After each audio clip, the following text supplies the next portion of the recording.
My entitled nightmare of a sports parent thought she held all the cards. She sat across from me in my boss's office, a smug grin plastered on her face, playing a video she had secretly filmed of me. "Look at this," she sneered, pointing a manicured nail at the screen. "This is pathetic. My son is the golden child of this league, and he deserves a coach who isn't broken. I want her gone. Today." She thought she was exposing my weakness.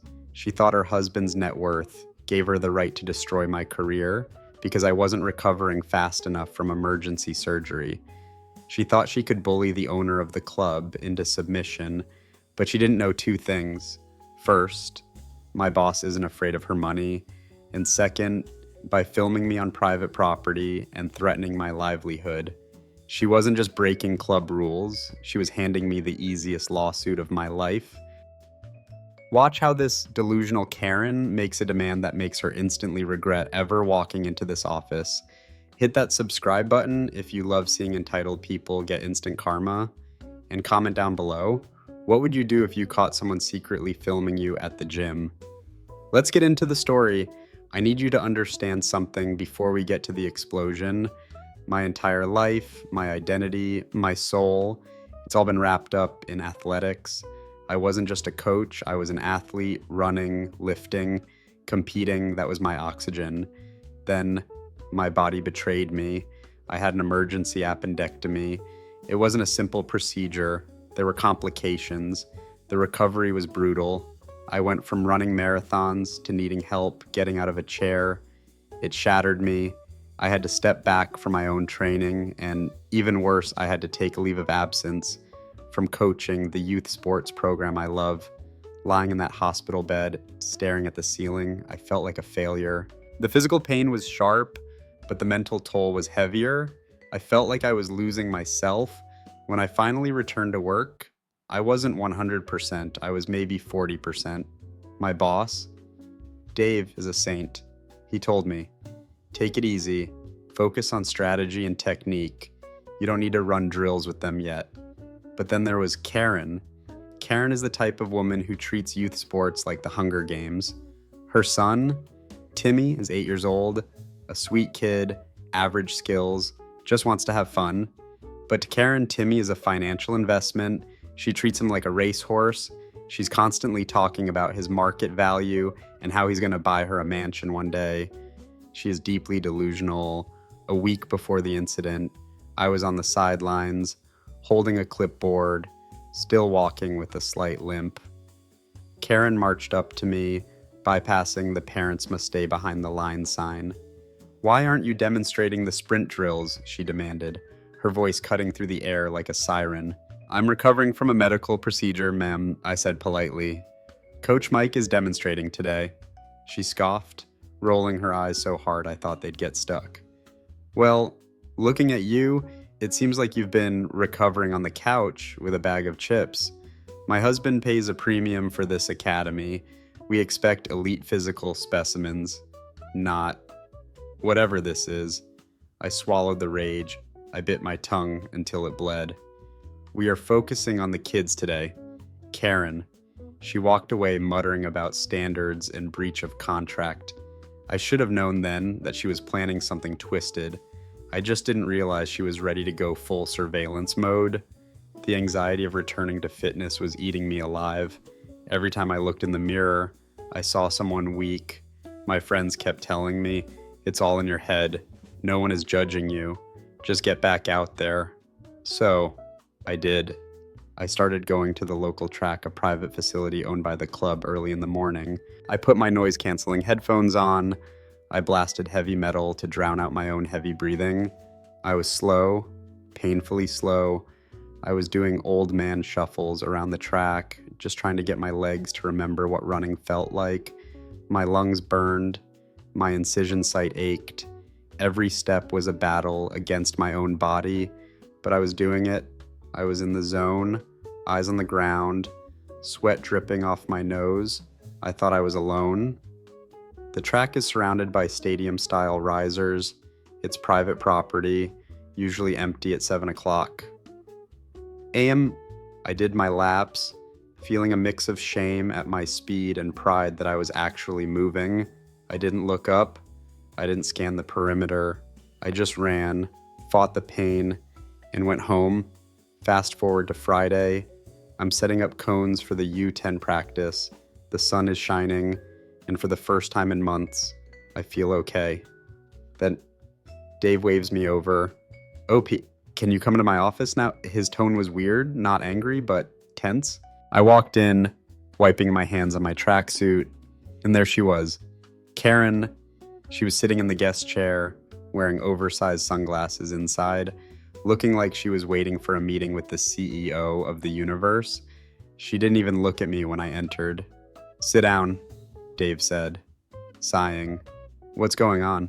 I asked, my heart rate spiking. Karen pulled out her phone. "I'm going to make this simple," she said, her voice dripping with venom. "I have evidence that this coach is unfit to train my son, and I demand a refund for the last month and her immediate termination." "Evidence?" I asked. She tapped the screen and turned the phone toward Dave. I froze. It was a video of me from 3 days ago at the track. The angle was from high up in the bleachers. She had been hiding, stalking me. In the video, I looked terrible. I was limping slightly, gasping for air, moving at a snail's pace. It was my most vulnerable moment, a private struggle to regain my health, broadcast on an iPhone screen. "Look at that form," Karen narrated over the video, pausing it to zoom in on my face, which was grimacing in pain. "She's pathetic. My 8-year-old laps her, literally. Look, there's Timmy in the background." I squinted. I hadn't even noticed, but Timmy was on the far side of the field, warming up. "I didn't know you were there," I whispered, feeling a violation wash over me that I can't even describe. It wasn't just embarrassment, it was fear. "You were filming me without my consent." "It's a public space," she lied. "No. Karen," Dave cut in, his voice sharp. "It's a private facility, and stalking my staff is not a parental right." "I am documenting a fraud," she shouted, finally turning to look at me with pure hatred. "You are selling yourself as an athletic mentor. You can't even run a mile without looking like you're dying. You are stealing our money." My hands started to shake, not from fear, but from the adrenaline of absolute fury. "Karen," Dave said, keeping his voice dangerously calm.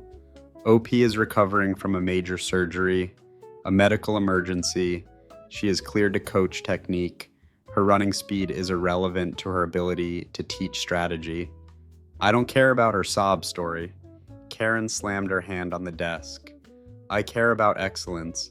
My son is a golden child. He needs a coach who can pace him.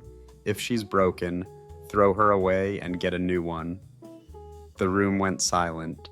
"Throw her away," I repeated, my voice trembling. "Yeah," she hissed. "Furlough her. Fire her. I don't care. But I will not have my son taking orders from a cripple. It's bad for his morale. It sets a ceiling on his potential." I looked at Dave. I knew he was protecting my medical history, but I needed her to know. "I had part of my internal organs removed. Karen," I said, leaning forward, "I was in the hospital for a week. I am rebuilding myself from zero." I thought maybe, just maybe, she would have a shred of humanity. She looked me dead in the eye and said the words that sealed her fate. "Then you should have stayed in the hospital. You are damaging the product. If you don't fire her," she turned to Dave, "I will pull Timmy out, and I will take half the team with me. I have a massive network of moms who listen to me. I will ruin this club's reputation. I will sue you for fraud in family court or whatever court handles consumer fraud because we paid for elite coaching, not rehab babysitting." She smiled, thinking she had won. "And don't think I can't afford the lawyers. My husband's inheritance just cleared. We have resources you can't imagine." Dave stood up. He is a quiet man, but he is 6 feet 4 inches and played linebacker in college. "Are you done?" Dave asked. Karen blinked. "Excuse me, you just threatened to slander my business, admitted to stalking, and illegally recording my employee on private property. and attempted to blackmail me into firing a worker based on a temporary disability. Dave reached for a file on his desk. He opened it and pulled out a single sheet of paper. This is our code of conduct, which you signed, Section 4, Paragraph 2. Any harassment, surveillance, or abusive behavior towards staff results in immediate expulsion. You can't expel us, Karen laughed nervously. We pay your salary. Actually, Dave said, you don't. You pay for a service we are no longer providing to you. He picked up his office phone. I'm calling the police to file a trespassing report regarding the filming, and I'm calling my lawyer to draft a cease and desist regarding your defamation threats. Karen's face went pale. The entitled mask slipped. You're joking. You're going to call the cops on a mother. I'm calling the cops on a stalker. I said, and Karen, Dave added, his voice ice cold. If I see that video posted anywhere social media, a group chat, anywhere I will sue you personally for damages, and given that you just bragged about your husband's net worth, I'm sure a judge will be very interested in exactly how much you can afford to pay OP for emotional distress. Karen grabbed her phone. Her hands were shaking. She stood up, knocking her chair over. You'll regret this. My husband will buy this place and bulldoze it. Get out, Dave said, and take Timmy with you. He's banned. Permanently. You can't punish my son, she screamed. You punished your son. I said, you did this. She stormed out, screaming profanities that echoed down the hallway. The silence in the office after she left was heavy. Dave looked at me and exhaled. I am so sorry, OP. Are you okay? I will be, I said. Thanks for having my back. Always? And hey, he pointed to the screen where the video was paused. Your form is actually getting better. Your knee drive is coming back. I actually laughed. We went out to the field. Dave had to break the news to Timmy. It was heartbreaking. The kid was innocent, but we couldn't risk Karen coming back on the premises. We refunded their tuition for the month just to wash our hands of them legally. Update 2 weeks later. You wanted to see karma? Here it is. Karen didn't listen. Course, she didn't listen. She was too delusional. That night, she posted the video on a local community Facebook group with the caption, "This is what Starviews calls, a coach refuses to run lazy scam boycott."